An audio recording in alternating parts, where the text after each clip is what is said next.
বাংলা সাহিত্যের রোমাঞ্চকর কিছু গল্প দিয়ে সাজানো আমাদের এই বিশেষ নিবেদন সানডে সাসপেন্স। আজকের গল্প হিমাদ্রি কিশোর দাশগুপ্তর অপত্য স্নেহ। হিমাদ্রি কিশোর দাশগুপ্তর জন্ম 1973 সালে কলকাতায়। কলকাতা বিশ্ববিদ্যালয় থেকে ইতিহাসে স্নাতকোত্তর। বর্তমানে প্রায় সমস্ত শিশু কিশোর পত্রিকায় নিয়মিত লেখক। আজকের গল্পটি আমরা নিয়েছি দেব সাহিত্য কুটির থেকে প্রকাশিত ভয়ঙ্কর স্বীকারোক্তি বইটি থেকে। আজকের গল্প পাঠে এবং গল্পের সূত্রধার আমি দীপ। শুরু হচ্ছে অপত্য স্নেহ।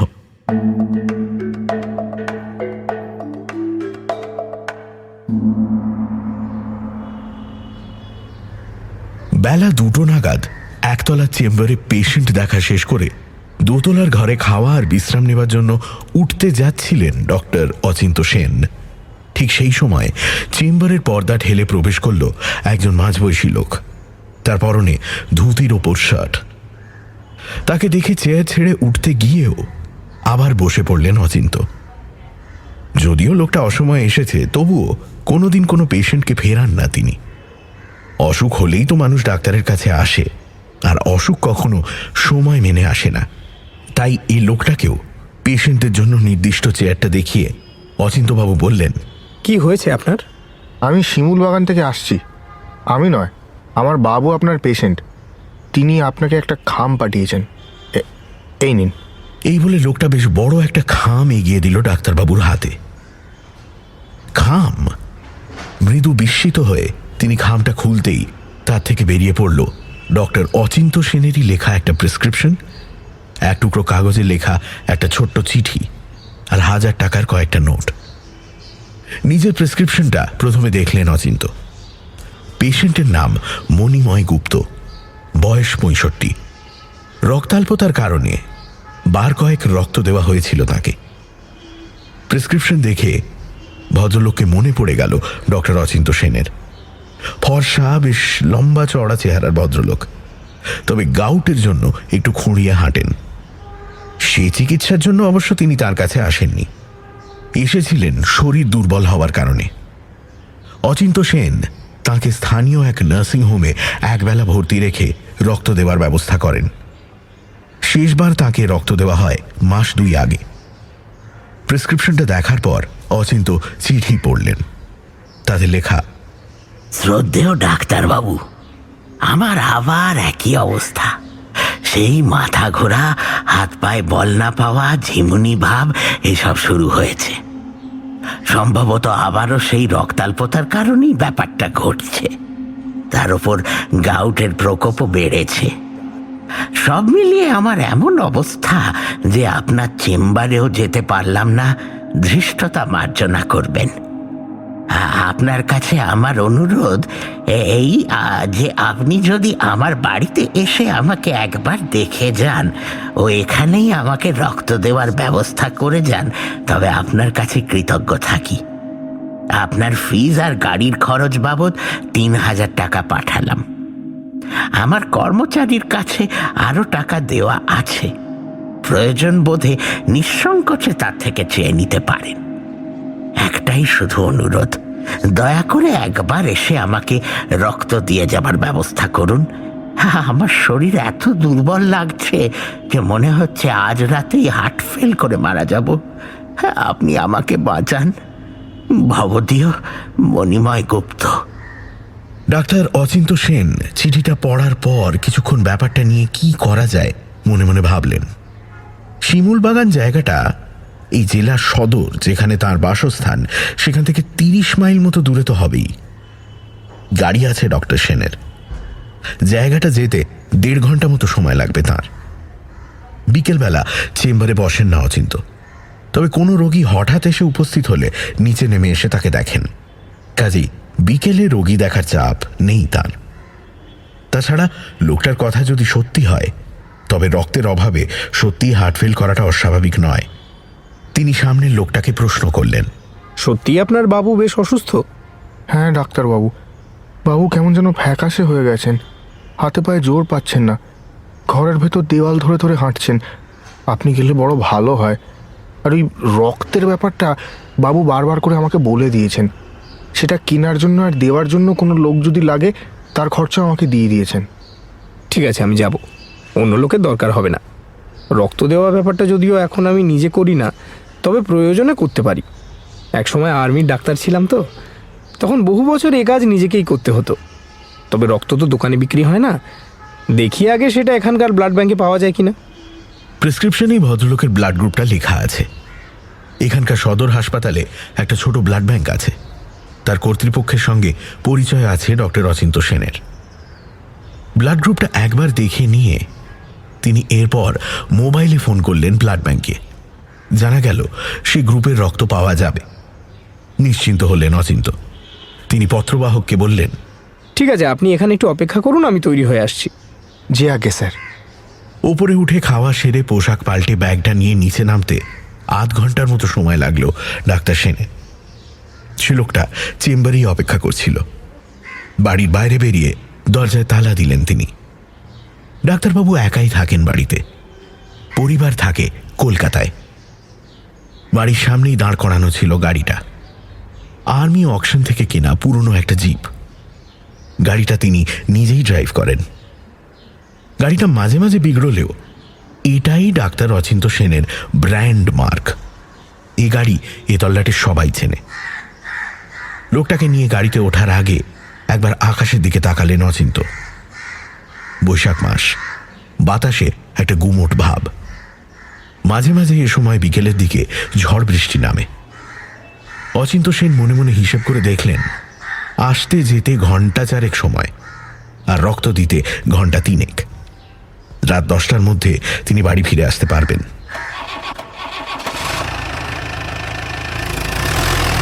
একটা কু শব্দ করে স্টার্ট হলো জিপের ইঞ্জিন।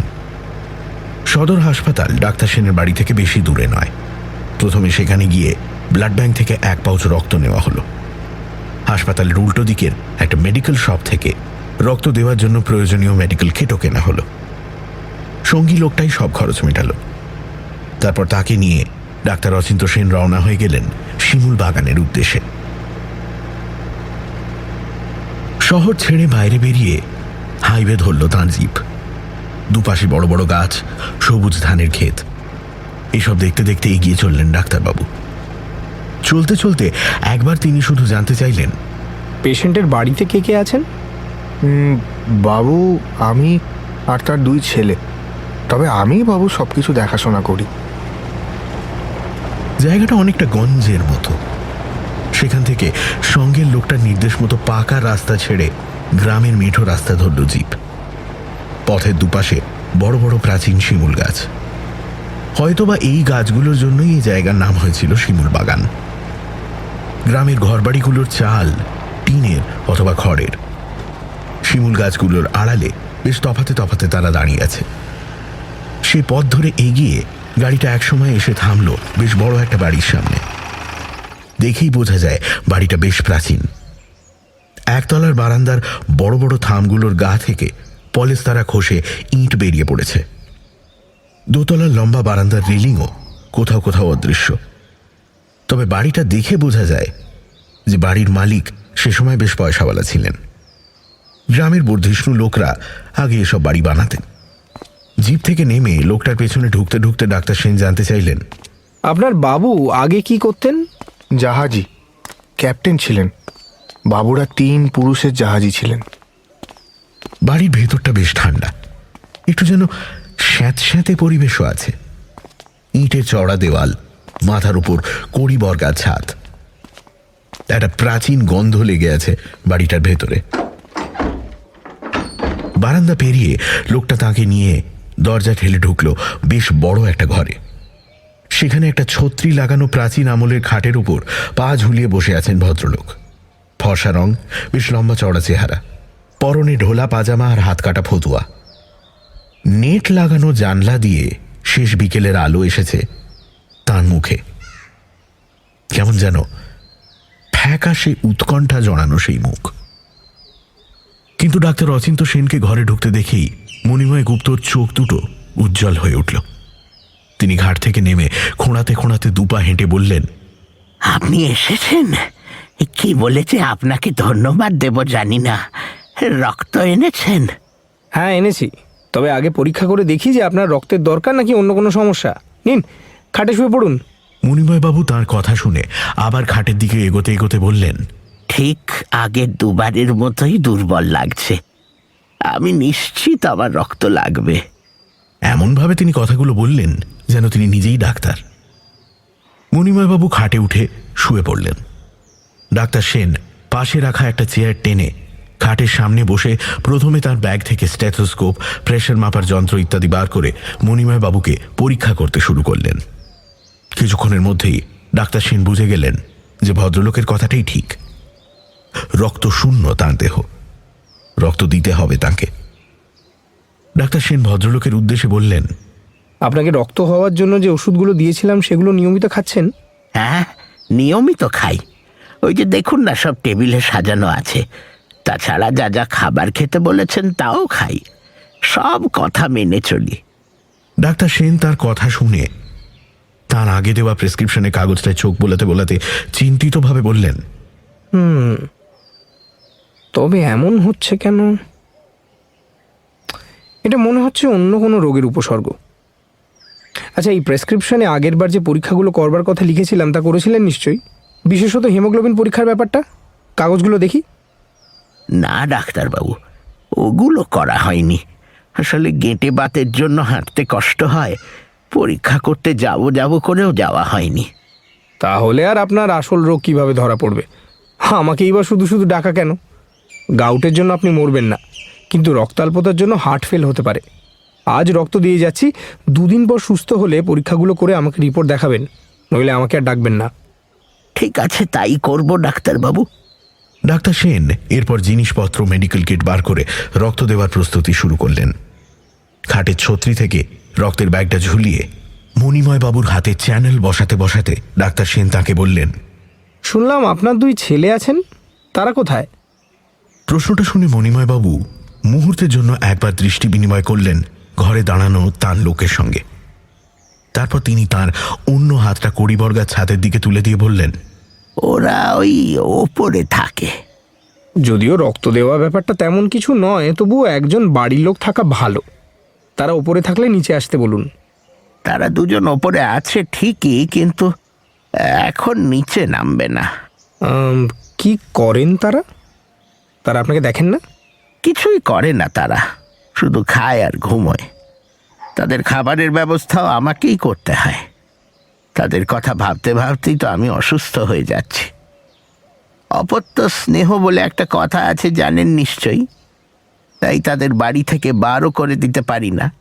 এই কথা শোনার পর এই প্রসঙ্গে মণিময়বাবুকে আর কিছু জিজ্ঞেস করা সমীচীন মনে করলেন না ডাক্তার সেন। তিনি শুধু মনে মনে বললেন, কি যুগ পড়েছে, ছেলেরা বুড়ো বাপের ঘাড়ে বসে খাচ্ছে, অথচ অসুস্থ বাপকে দেখার নাম নেই। যাই হোক, কিছুক্ষণের মধ্যেই রক্ত দেওয়ার কাজ শুরু করলেন ডাক্তার সেন। খাটে শুয়ে মণিময়বাবু, খাটের ছত্রি থেকে চ্যানেলের মাধ্যমে রক্ত প্রবেশ করছে তাঁর দেহে। মণিময়বাবুর দৃষ্টি কড়ি কাঠের দিকে নিবদ্ধ। খাটের পাশে চেয়ারে বসে আছেন ডাক্তার সেন। ঘরের চারপাশে একবার তাকালেন তিনি। দেওয়ালে একটা ছবি ঝুলছে মণিময়বাবুর। জাহাজের ডেকে রেলিং ধরে দাঁড়িয়ে আছেন তিনি। তার পরনে ইউনিফর্ম, মাথায় টুপি। সে ছবিটার দিকে তাকিয়ে ডাক্তার সেন বললেন, শুনেছি আপনি জাহাজের ক্যাপ্টেন ছিলেন, বহু দেশ ঘুরেছেন নিশ্চয়ই। কবে অবসর নিলেন? শেষবার কোথায় গিয়েছিলেন? বাইরে সূর্য ডুবতে বসেছে। একটা ঠান্ডা বাতাস ঢুকতে শুরু করেছে ঘরের মধ্যে। ঘরের আলো আঁধারিতে একটা আবছা হাসি যেন মণিময়বাবুর ঠোঁটের কোণে ফুটে উঠল। তিনি বললেন, হ্যাঁ, বহু দেশ ঘুরেছি আমি।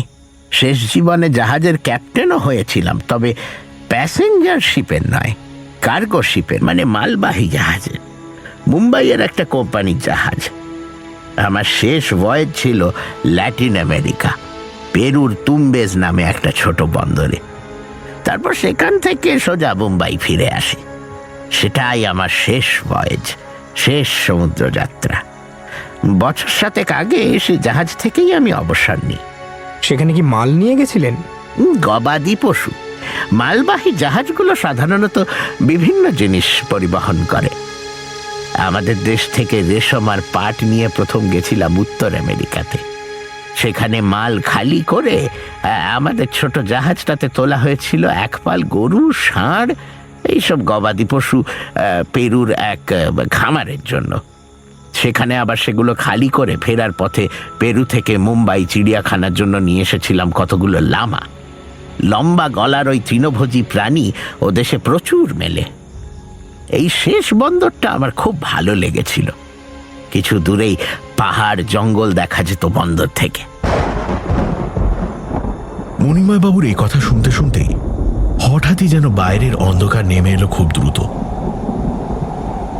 বাইরে থেকে বাতাসের ঝাপটা জানলা দিয়ে প্রবেশ করতে শুরু করলো ঘরে। এই ভয়টাই করেছিলেন অচিন্ত সেন। তবে একটা সান্ত্বনা, এ ঝড় বৃষ্টি বেশিক্ষণ থাকে না। মণিময় বাবুর লোকটা তাড়াতাড়ি ঘরের বাতি জ্বালিয়ে দিল, তারপর ছুটে গিয়ে জানলা বন্ধ করে দিল। জানলা বন্ধ থাকলেও বাইরে ঝড়ের প্রচণ্ড দাপাদাপি শোনা যেতে লাগলো। তারপর এক সময় যেন শুনতে পেলেন মুষলধারে বৃষ্টির ঝমঝম শব্দ।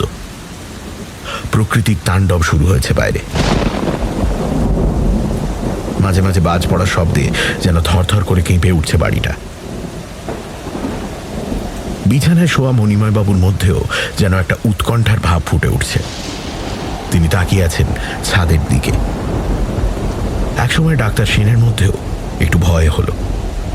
কাঠের কড়িবর্গা দিয়ে ধরে রাখা ছাদটা ধসে পড়বে না তো? খাটের পাশে বসে চুপচাপ ঝড় বৃষ্টির শব্দ শুনতে লাগলেন তিনি। সময় এগিয়ে চলল। খাটের ছত্রিতে ঝোলানো রক্তের ব্যাগটা ক্রমশ খালি হয়ে যাচ্ছে। তা থেকে দ্রুত রক্ত টেনে নিচ্ছে মণিময় বাবুর শরীর। সময়ের সঙ্গে সঙ্গে বাইরের ঝড় বৃষ্টিও কমে এলো। রক্তের ব্যাগটাও খালি হয়ে গেল। রক্ত দেওয়া যখন শেষ হলো তখন 7:30 বেজে গেছে। হাসি ফুটে উঠেছে মণিময় বাবুর মুখে। তিনি ডাক্তার সেনকে বললেন, অজস্র ধন্যবাদ আপনাকে। কৃতজ্ঞতা জানানোর আমার কোনো ভাষা নেই। এর মধ্যেই শরীরটা বেশ চনমনে লাগতে শুরু করেছে। থাক, এখন ওঠার বা বেশি কথা বলার দরকার নেই। চুপচাপ শুয়ে বিশ্রাম নিন। তবে হ্যাঁ, পরীক্ষাগুলো অবশ্যই করাবেন। মণিময় বাবুর হাত থেকে চ্যানেল খুলে নিয়ে তাকে খানিকক্ষণ লক্ষ্য করলেন ডাক্তার সেন। অনেক সময় রক্ত নেবার পর খিঁচুনি শুরু হয়। তেমন হলে মণিময় বাবুকে ডেকাড্রন ইঞ্জেকশন দিতে হবে। কিন্তু শেষ পর্যন্ত সেসব কিছুই ঘটল না। বেশ সুস্থ বোধ করলেন মণিময় বাবু। ঠিক 8টা নাগাদ ব্যাগপত্র নিয়ে চেয়ার ছেড়ে উঠলেন তিনি। মণিময় বাবু থেকে বিদায় নিয়ে ঘর ছেড়ে বেরিয়ে পড়লেন ডাক্তার অচিন্ত সেন। এবার বাড়ি ফিরতে হবে তাকে। কিন্তু কিছুতেই স্টার্ট হচ্ছে না জিপটা। এখনো পিটপিট বৃষ্টি হচ্ছে। বাইরে চারপাশে প্রলয়ের চিহ্ন স্পষ্ট। কিছুটা তফাতেই একটা বড় গাছ ভেঙে পড়ে আছে। মণিময় বাবুর লোকটা একটা ছাতা নিয়ে ডাক্তার সেনকে জিপ পর্যন্ত পৌঁছে দিতে এসেছিল। সে লোকটা দাঁড়িয়েই ছিল। প্রায় আধ ঘন্টা চেষ্টা করবার পর জিপের ইঞ্জিন যখন স্টার্ট নিল না, তখন ডাক্তার সেন বাধ্য হয়ে লোকটাকে বললেন, আচ্ছা, এখানে কোনো মেকানিক আছে? ডেকে আনা যাবে? বাজারের দিকে একটা গ্যারেজ আছে ঠিকই, সেটা এমনিতেই সন্ধেবেলা বন্ধ হয়ে যায়। তার উপর যা ঝড় বৃষ্টি হলো, সে গ্যারেজ নিশ্চয়ই খোলা নেই। আর সেই গ্যারেজের মেকানিকও বাইরে থেকে আসে। এখন তো মেকানিক পাওয়া যাবে না স্যার। তার কথা শুনে মহা মুশকিলে পড়লেন ডাক্তার সেন। এখন কি করা যায়? লোকটাকে তিনি বললেন, দেখুন না, ফোন টোন করে যদি অন্য কাউকে এনে গাড়িটা সারাবার ব্যবস্থা করা যায়। টাকা যা লাগে আমি দেব। আমি বলি কি, আজকের রাতটা আপনি আমার বাড়িতেই থেকে যান। মেকানিক যদি পাওয়াও যায়, তবে তাকে এনে গাড়ি ঠিক করতে আরও ঘন্টাখানেক সময় লেগে যাবে। সে চেষ্টা আমি করছি ঠিকই, কিন্তু তারপর এই রাতে আপনি এতটা পথ যাবেন? যা ঝড় হলো, হয়তো কোথাও গাছ টাছ ভেঙে আটকে আছে। ডাক্তার সেন অবাক হয়ে দেখলেন ইতিমধ্যে বারান্দায় এসে দাঁড়িয়েছেন মণিময় বাবু। তিনি কথাগুলো বললেন তাঁর উদ্দেশ্যে। এ কি, আপনি বিছানা ছেড়ে উঠেছেন কেন? তার প্রশ্নটাকে খুব একটা আমল না দিয়ে মণিময় বাবু বললেন, আসুন, আপনি আমার ঘরে আসুন। অগত্যা ডাক্তার সেন জিপ ছেড়ে আবার কিছুক্ষণের মধ্যেই প্রবেশ করলেন সে ঘরে। বালিশের তলা থেকে একটা ডায়েরি আর মোবাইল ফোন বার করলেন তিনি। তারপর ডায়েরিতে লেখা নাম্বার দেখে মেকানিককে ডায়াল করতে গিয়ে বললেন, এ মা, আমার ফোনে তো টাওয়ারই নেই। ডাক্তারবাবু, দয়া করে আপনার ফোনটা যদি একবার দেন। ডাক্তার সেন মোবাইলটা বার করে তাঁর হাতে তুলে দিলেন। মণিময় বাবু মেকানিককে ফোনে পেয়ে গেলেন ঠিকই, কিন্তু কথা শেষ করে মোবাইলটা তিনি খাটের ওপর নামিয়ে রেখে বললেন, সে আসবে ঠিকই, কিন্তু এত রাতে সে পারবে না। কাল ভোরের আলো ফুটলেই সে পাশের গ্রাম থেকে মোটর বাইক নিয়ে চলে আসবে। এই কথা বলার পর তিনি ডাক্তারবাবুর উদ্দেশ্যে বললেন, আজ রাতটা আপনি আমার বাড়িতেই দয়া করে থেকে যান। বাড়িতে মুরগি আছে, তার ঝোল ভাতটা দয়া করে আপনাকে খাওয়াবার সুযোগ দিন। একটা ঘরও আছে, সেখানে থাকতে অসুবিধা হবে না আপনার। ঠিক আছে, তবে তাই হোক। আপনাদের বিব্রত করতে হচ্ছে আমাকে। ছি ছি ডাক্তারবাবু, এ কি বলছেন? আপনি এখানে রাত্রিবাস করবেন, এটা আমার পরম সৌভাগ্যের। আপনি শুয়ে পড়ুন, আমার ঘরটা শুধু দেখিয়ে দিতে বলুন। কিছুক্ষণের মধ্যেই মণিময় বাবুর লোকটা ডাক্তার সেনকে পৌঁছে দিয়ে গেল একটা ঘরে। বেশ ছিমছাম ঘর, আলো পাখা খাট বিছানা সবই আছে। জানলা দিয়ে বাইরেটা দেখা যাচ্ছে। মেঘ কেটে গিয়ে চাঁদ উঠতে শুরু করেছে। চাঁদের আকার দেখে মনে হচ্ছে আজ বোধ হয় বৈশাখ মাসের পূর্ণিমা। পোশাক ছাড়ার কোনো ব্যাপার নেই। জুতো খুলে বিছানায় শুয়ে পড়লেন ডাক্তার সেন। রাত 9টা নাগাদ খাবার নিয়ে গেল লোকটা, গরম ভাত আর ধোঁয়া ওঠা মাংসর ঝোল। লোকটাকে ডাক্তার সেন জিজ্ঞেস করলেন, বাবু কি খাওয়া দাওয়া সেরে ঘুমিয়ে পড়েছেন? শরীর ঠিক আছে তো? ঠিক আছেন, তবে ঘুমোননি। 12টার আগে তিনি ঘুমোন না। বাবু, আপনার গাড়ির চাবিটা আমাকে দিয়ে দিন। যদি মেকানিক আরও আগে চলে আসে তখন আর বিরক্ত করবো না আপনাকে। ডাক্তার সেন চাবিটা দিয়ে দিলেন তার হাতে। লোকটা চলে যাওয়ার পর বেশ তৃপ্তি করে খেয়ে বিছানায় শুয়ে পড়লেন। রাত 12টার আগে ঘুম আসে না তার। অন্ধকার ঘরে শুয়ে নানান কথা ভাবতে লাগলেন। ঘণ্টা খানেক পর তার হঠাৎ খেয়াল হলো তাকে একটা জরুরি কাজে ফোন করতে হবে এক হাসপাতালের নাইট ডিউটিতে থাকা ডাক্তারবাবুকে। মোবাইলের জন্য পকেট হাতড়িয়ে যখন তিনি সেটা পেলেন না, তখন তার খেয়াল হলো যে তিনি সেটা মণিময় বাবুর হাতে দিয়েছিলেন। ফোন করার পর মণিময় বাবু সেটা খাটের উপর রেখেছিলেন। সেটা তাঁরই ঘরে রয়ে গেছে। একটা অপারেশনের ব্যাপারে ফোন করাটা খুব জরুরি। রেডিয়াম লাগানো ঘড়ি দেখলেন ডক্টর সেন। রাত 11টা বাজে। মণিময়বাবুর লোকটা যা বলে গেল তাতে মণিময়বাবুর জেগে থাকার কথা। ফোনটা আনা প্রয়োজন যদি তিনি জেগে থাকেন। কাজেই বিছানা ছেড়ে উঠে পড়লেন তিনি। সারা বাড়ি অন্ধকার, কোথাও কোনো আলো জ্বলছে না, কোনো শব্দ নেই কোথাও। অন্ধকার হাতড়ে 2-3টে ঘর পেরিয়ে বারান্দা দিয়ে হেঁটে মণিময়বাবুর ঘরের সামনে এসে দাঁড়ালেন তিনি। ঘরের দরজা ভেতর থেকে বন্ধ। তবে কি ঘুমিয়ে পড়েছেন মণিময়বাবু? ডাক্তার সেন ফিরে আসতে যাচ্ছিলেন, ঠিক সেই সময় ঘরের ভেতর মণিময়বাবুর গলা শুনতে পেলেন তিনি। মণিময়বাবু যেন কার সঙ্গে কথা বলছেন। দরজাটার কয়েক পা তফাতে একটা জানলার পাল্লা সামান্য খোলা। সেই ফাঁক গলেই তার গলাটা বাইরে আসছে। ঘরে লোক আছে মণিময়বাবুর, তার ছেলেরা নয় তো? তাই তাকে ডাকার আগে পরিস্থিতিটা একটু বুঝে নেবার জন্য একটু ইতস্তত করে 2 পা এগিয়ে ডাক্তার সেন চোখ রাখলেন জানলার ফাঁকে।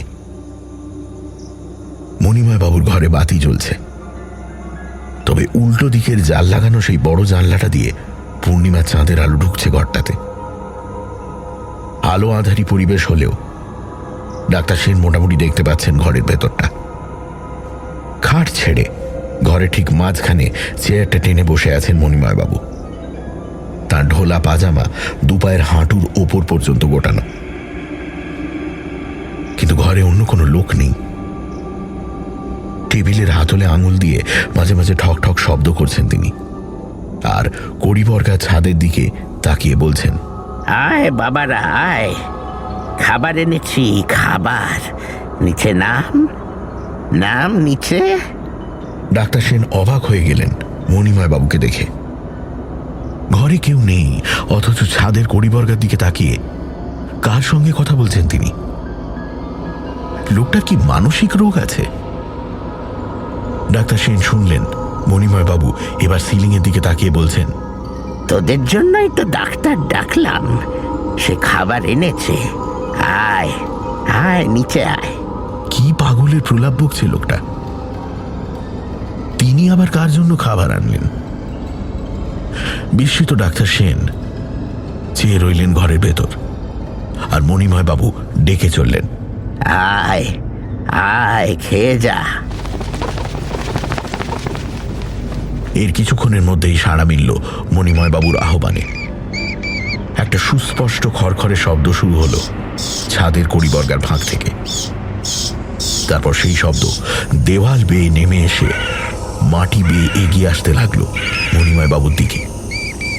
মেঝের দিকে তাকিয়ে তাদের দেখতে পেয়ে তার উন্মুক্ত পা দুটো আরো ছড়িয়ে দিয়ে মণিময় বাবু উৎফুল্লভাবে বলে উঠলেন, আয় আয়, কাছে আয়, খেয়ে নে খেয়ে নে। তারপর যে দৃশ্য ডাক্তার সেন দেখলেন তাতে তিনি বিস্ময়ে হাঁ হয়ে গেলেন। মেঝে থেকে মণিময় বাবুর পায়ের পাতা বেয়ে তার দু পায়ে উঠতে শুরু করলো কি যেন দুটো প্রাণী। আধো অন্ধকারে তাদের স্পষ্ট বোঝা না গেলেও আকারে তারা ইঞ্চি চারেক হবে। সেই ক্ষুদ্রাকৃতির কালো অবয়ব দুটো ধীরে ধীরে উঠে এসে বসল মণিময় বাবুর দুটো হাঁটুর ওপর। সেখানেই তারা স্থির হয়ে গেল। মণিময় বাবু বার দুয়েক বলে শব্দ করলেন, তারপর নিজের হাঁটুর দিকে তাকিয়ে বলতে লাগলেন, নে খা বাবারা, প্রাণ ভরে খা। দুদিন তোদের খেতে দিতে পারিনি, কষ্টে আমার বুক ফেটে যাচ্ছিল। খা, যত পারিস খেয়ে নে। ঠিক যেন নিজের সন্তানকে খাওয়াচ্ছেন এমন ভাবে তিনি তাদের উদ্দেশ্যে কথাগুলো বলতে লাগলেন। প্রায় আধ ঘন্টা একইভাবে হাঁটুতে আটকে থাকার পর ধীরে ধীরে পা বেয়ে নিচে নামতে শুরু করলো প্রাণীগুলো। খচমচ শব্দে তারা ঘরের অন্ধকারে হারিয়ে যাবার পর টলতে টলতে উঠে বিছানায় শুয়ে পড়লেন মণিময় বাবু। এতক্ষণে হুঁশ ফিরল ডাক্তার সেনের। তার মাথার ভেতর কেমন যেন তালগোল পাকিয়ে যাচ্ছে সব। নিজের চোখকেও যেন বিশ্বাস করতে পারছেন না। এও কি সম্ভব? ব্যাপারটা ভালো করে জানতে হবে তাকে। ঘরের দিকে পা বাড়ালেন ডাক্তার সেন।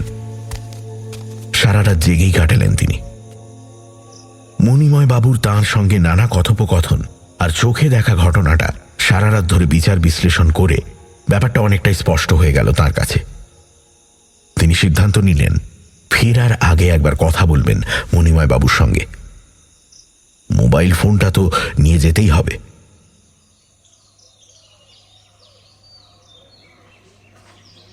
ভোরের আলো ফোটার সঙ্গে সঙ্গেই বাইরে লোকজনের গলার শব্দ শোনা গেল। মেকানিক এসেছে গাড়ি সারাতে। বেরোবার জন্য তৈরি হয়েছিলেন ডাক্তার সেন। ঘর থেকে বেরিয়ে এসে তিনি মণিময় বাবুর দরজায় টোকা দিলেন।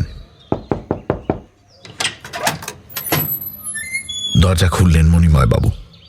যেন মৃদু অবসন্ন দেখাচ্ছে তাকে। ডাক্তার সেনকে দেখে মৃদু হেসে সুপ্রভাত জানালেন। মেকানিক গাড়ি সারাচ্ছে, তার আগে আপনাকে একবার পরীক্ষা করে যাব, ফোনটাও নেব। আসুন, ভেতরে আসুন। ঘরে ঢুকলেন ডাক্তার সেন। জানলা দিয়ে ভোরের আলো আসছে। চেয়ারটা একই জায়গাতে রাখা। সেটা দেখিয়ে ডাক্তার সেন মণিময় বাবুকে বললেন, আপনি ওই চেয়ারটাতে বসুন। তার কথা শুনে মণিময় বাবু বিছানায় রাখা মোবাইল ফোনটা তার হাতে তুলে দেওয়ার পর বেশ খুঁড়িয়ে খুঁড়িয়ে হেঁটে গিয়ে সেই চেয়ারটাতে বসলেন। ডাক্তার সেন এবার তাঁর উদ্দেশ্যে বললেন, আপনার পাজামাটা হাঁটুর ওপরে তুলে ফেলুন, আপনার হাঁটু দুটো আমি পরীক্ষা করব। সে কি, আপনি আমার হাঁটু পরীক্ষা করবেন কেন? হ্যাঁ, আমার গেঁটে বাত আছে ঠিকই, তবে তার ডাক্তার অন্য। আমার রক্তাল্পতার সঙ্গে তার সম্পর্ক কি? হ্যাঁ, সম্পর্ক আছে। যা বলছি তাই করুন। খুলুন বলছি। অবাক চোখে তাঁর দিকে কিছুক্ষণ তাকিয়ে থাকার পর মণিময় বাবু ধীরে ধীরে পাজামাটা হাঁটুর ওপর উঠিয়ে ফেললেন। তাঁর হাঁটু দুটোতে জেগে আছে অজস্র বিন্দু বিন্দু ক্ষত চিহ্নের দাগ। তার কোনোটা পুরনো, আবার কোনোটা একদম টাটকা। এগুলো কিসের দাগ? ওই গেঁটে বাতের জন্য অ্যাকুপাংচারের চিকিৎসা করাই তো। এটা সেই নীল, মানে যে ছুঁচের দাগ। মিথ্যে কথা বলবেন না, আমি ডাক্তার। নিডলের দাগ আমি চিনি। আপনি কি বলছেন আমি বুঝতে পারছি না। আপনি সবই বুঝতে পারছেন, আর আমিও পারছি, কারণ আমি কাল জানলা দিয়ে আপনার ছেলেদের দেখেছি যখন আপনি তাদের খাওয়াচ্ছিলেন। ওদের আপনি সংগ্রহ করলেন কিভাবে? ডাক্তার সেনের কথা শুনে ফ্যাকাশে হয়ে গেলেন মণিময় গুপ্ত। তিনি বুঝতে পারলেন তিনি ধরা পড়ে গেছেন। কিছুক্ষণ ভ্যাল ভ্যাল করে মণিময় বাবু ডাক্তার সেনের দিকে তাকিয়ে থাকার পর অবশেষে বললেন, আপনি যখন দেখেই ফেলেছেন তখন শুনুন। আপনাকে আমি বলেছিলাম যে একদল পশু নিয়ে আমি পাড়ি দিয়েছিলাম পাহাড় জঙ্গল ঘেরা ল্যাটিন আমেরিকার পেরুর তুম্বোজ জঙ্গলে। এই অঞ্চলের জঙ্গলেই ওদের বসবাস। প্রায় 1 মাস মাল খালাসের জন্য আমাদের অপেক্ষা করতে হলো ওই বন্দরে। সেই গবাদি পশুগুলো ছিল জাহাজের খোলের মধ্যে। মাল খালাস করে লামাগুলোকে নিয়ে ফেরার পথ ধরলাম আমরা। মাঝ সমুদ্রে এসে খোলটা পরীক্ষা করার জন্য একদিন 2 জন কুলিকে নিয়ে খোলে নামি আমি। সেদিনই খোলের মাথায় একটা খোপের মধ্যে ওদের আবিষ্কার করলো একটি কুলি। সে আগে বহুবার এ অঞ্চলে এসেছে, কাজেই সে চিনে ফেলল তাদের। ওরা তখন নেহাতি শিশু। খোলের গায়ে আলো বাতাস প্রবেশের জন্য যে পটহোল বা গোল জানলা থাকে, তা দিয়েই সম্ভবত গরু ষাঁড়গুলোর রক্ত খাবার জন্য ভেতরে ঢুকেছিল ওদের বাবা মা। তারপর অফুরন্ত খাদ্যের সন্ধান পেয়ে খোলের আধো অন্ধকার ভালো লেগে যাওয়ায় সেখানের সিলিংয়ের অন্ধকার খোপে বাচ্চা প্রসব করে। কিন্তু তারপর জাহাজ চলতে শুরু করেছে বুঝতে পেরেই সম্ভবত বাচ্চাগুলোকে সেখানেই রেখে দিয়ে তারা ফিরে যায়। যাই হোক, খুদে খুদে বাচ্চাগুলোকে দেখে খুব মায়া হলো আমার। ছোটবেলা থেকেই পশু পাখি পুষতাম আমি, তাদের ওপর আমার দারুণ মায়া। তখন ওরা সংখ্যায় 3 জন ছিল। ওদের আমি বসিয়ে দিলাম লামাগুলোর গায়ে, কিন্তু ওদের দাঁত তখনও লামাগুলোর মোটা চামড়া ভেদ করার মতো শক্ত হয়নি। কাজেই রক্ত পান করতে না পেরে 2 দিনের মধ্যেই একজন মারা গেল। অন্য 2 জন ধুঁকতে লাগলো অনাহারে। এত সুন্দর প্রাণী দুটো এভাবে মারা যাবে? যদি তাদের 2 জনকে বাঁচানো যায় তবে দেশে ফিরে কোনো চিড়িয়াখানায় দেওয়া যাবে। কিন্তু কিভাবে ওদের বাঁচানো যায়? হঠাৎ একটা বুদ্ধি মাথায় খেলে গেল আমার। ওদের আমি নিয়ে এলাম আমার কেবিনে। দরজা বন্ধ করে আমি ওদের বসিয়ে দিলাম আমার উন্মুক্ত উরুর ওপর। লামার মোটা চামড়া ভেদ করতে না পারলেও মানুষের নরম চামড়া ভেদ করে রক্তপান করতে শুরু করলো ওরা। কতটুকুই বা তখন, 1 ইঞ্চি 2 হবে। ভাবলাম এ কদিনে কতটুকুই বা রক্ত খাবে তারা। আমার তখন সুঠাম চেহারা। ভাবলাম দুষ্প্রাপ্য প্রাণী দুটোকে বাঁচিয়ে এদেশে চিড়িয়াখানা কর্তৃপক্ষের হাতে তুলে দেব আমি। কিন্তু শেষ পর্যন্ত আমি তা পারলাম না। মুম্বাই বন্দর যখন এলো ততদিনে আমি ওদের ভালোবেসে ফেলেছি। কাজেই ওদের এ বাড়িতে নিয়ে চলে এলাম আমি। ভেবেছিলাম যে একটু বড় হলে, দাঁত শক্ত হলে ওরা পশুর রক্ত খাবে, কিন্তু মানুষের রক্ত স্বাদ পাওয়ার জন্য হয়তো পশুর রক্ত ওদের মুখে রোচে না। আমি বেশ কয়েকবার চেষ্টা করে দেখেছি, তারপর থেকে এভাবেই রয়েছে ওরা। আগে আমার তেমন কোনো অসুবিধা হতো না, কিন্তু এখন বয়স বাড়ছে, রক্তের জোর কমে আসছে। মণিময় বাবু তাঁর কথা শেষ করার পর স্তম্ভিত ডাক্তার সেন বললেন, এইভাবে নিজের মৃত্যু ডেকে আনছেন কেন? আমার আর কিছু করার নেই। অপত্য স্নেহ, ওদের ছেলেদের মতোই দেখি আমি। ওরা ছাড়া আমার কেউ নেই, ওরা আমার সন্তান। ওদের একটু কাছ থেকে দেখা যাবে? চেষ্টা করে দেখি। ঘর অন্ধকার না হলে ওরা নিচে নামে না। ঘরের জানলা দরজা সব বন্ধ করে দেওয়া হলো। আলো অন্ধকার নেমে এলো ঘরে। ঘুলঘুলি দিয়ে আসা সামান্য আলো ছাড়া আর কোনো আলো নেই ঘরে। মণিময় বাবু বললেন, আপনি দরজার সামনে গিয়ে চুপচাপ দাঁড়ান, নইলে ওরা ভয় পেতে পারে। ডাক্তার সেন তার নির্দেশ পালন করলেন। মণিময় বাবু তাঁর সেই চেয়ারে বসে পাজামা হাঁটুর ওপর উঠিয়ে চেয়ারে টোকা দিতে দিতে কড়ি বর্গার দিকে তাকিয়ে ডাকতে লাগলেন, আয় আয়, নিচে নেমে আয়। কিছুক্ষণের মধ্যেই সাড়া মিলল তাঁর ডাকে। কড়িবর্গার আড়াল থেকে খচমচ শব্দ শুরু হলো। মণিময় বাবুর ছেলেরা নেমে এলো। তারপর আদুরে বাচ্চার মতো মণিময় বাবুর ডাকে মেঝে দিয়ে ছুটে এসে তার পায়ের পাতা বেয়ে উঠে পড়ল মণিময় বাবুর হাঁটুর উপর। চুনির মতো জ্বলছে তাদের চোখ, তাদের লাল জিভ আর ছোট্ট বাঁকানো দাঁতগুলো মুহূর্তের জন্য যেন দেখতে পেলেন ডাক্তার সেন। ল্যাটিন আমেরিকার ভ্যাম্পায়ার ব্যাট, রক্তচোষা বাদুড়। তাদের দাঁত ফোটানোর যন্ত্রণাতেই সম্ভবত একবার যন্ত্রণাসূচক শব্দ করলেন মণিময় বাবু। তারপর ডাক্তার সেনের দিকে তাকিয়ে ঠোঁটের কোণে হাসি ফুটিয়ে বললেন, অপত্য স্নেহ, এরা আমার সন্তান, এদের কি আমি অভুক্ত রাখতে পারি? মণিময় বাবুর দেহে দাঁত ফুটিয়ে রক্তপান শুরু করেছে প্রাণী দুটো। পরম মমতায় মণিময় বাবু তাকিয়ে আছেন তাদের দিকে। কিন্তু এ দৃশ্য বেশিক্ষণ সহ্য করতে পারলেন না ডাক্তার সেন। হঠাৎ বাড়ির বাইরে থেকে জিপের ইঞ্জিনের শব্দ এলো তাঁর কানে। গাড়ি স্টার্ট হয়ে গেছে। শব্দটা শোনার সঙ্গে সঙ্গেই দরজাটা খুলে ফেললেন তিনি। এক রাশ আলো ছড়িয়ে পড়ল ঘরে। খোলা জানলা দিয়ে মণিময় বাবুর ঘর ছেড়ে ডাক্তার সেন ছুটলেন বাইরে যাওয়ার জন্য। আর ওই আলোতেই ভ্যাবাচ্যাকা খেয়ে গেল ওই প্রাণী দুটো। মণিময় বাবুর হাঁটু ছেড়ে ঘরের মধ্যে পাক খেয়ে খোলা দরজা দিয়ে তারাও বাইরে বেরিয়ে গেল। গাড়িতে উঠে বসার সময় ডাক্তার সেন শুনতে পেলেন মণিময় বাবুর কঠোর আর্তনাদ। ডাক্তার বাবু, আপনি আমারে কি সর্বনাশ করলেন? ওরে তোরা ফিরে আয়, ফিরে আয়।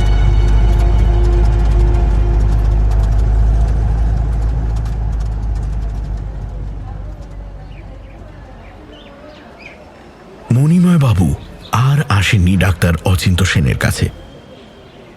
মাসখানেক পর ডাক্তার সেন একটা কাজে গেছেন সদর হাসপাতালে। হাসপাতালে ঢোকার মুখে হঠাৎ একটা লোককে দেখে চিনতে পারলেন তিনি। মণিময় বাবুর সেই লোক।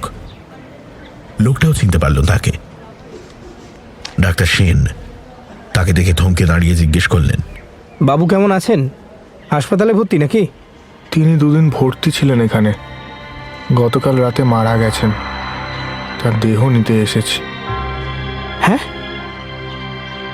মারা গেছেন? কিভাবে মারা গেলেন? রক্তাল্পতায়? তার ছেলেরা আবার ফিরে এসেছিল নাকি? না, তারা আর ফিরে আসেনি। তাদের একজনের কাকে ঠোকরানো দেহ পাওয়া গেছিল একটা গাছের নিচে।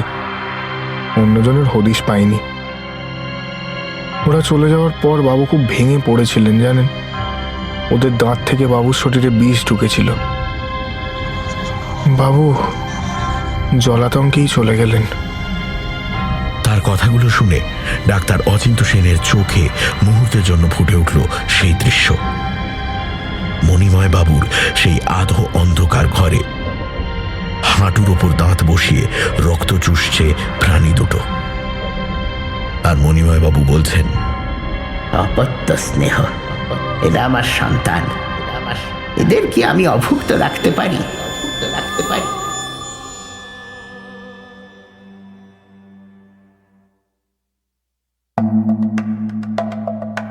সানডে সাসপেন্সে আজ শুনলেন হিমাদ্রি কিশোর দাশগুপ্তর অপত্য স্নেহ। ডাক্তার সেনের চরিত্রে সোমক, মণিময় বাবুর চাকর অগ্নি। পর্ব পরিচালনায় গল্প পাঠে গল্পের সূত্রধার এবং মণিময় গুপ্তর চরিত্রে আমি দীপ। ধ্বনি পরিকল্পনা শুভদীপ। Poster design asterisk. শেষ হল হিমাদ্রি কিশোর দাশগুপ্তর অপত্য স্নেহ। সামনের সপ্তাহে আরও একটি রোমাঞ্চকর গল্প নিয়ে হাজির হবে সানডে সাসপেন্স।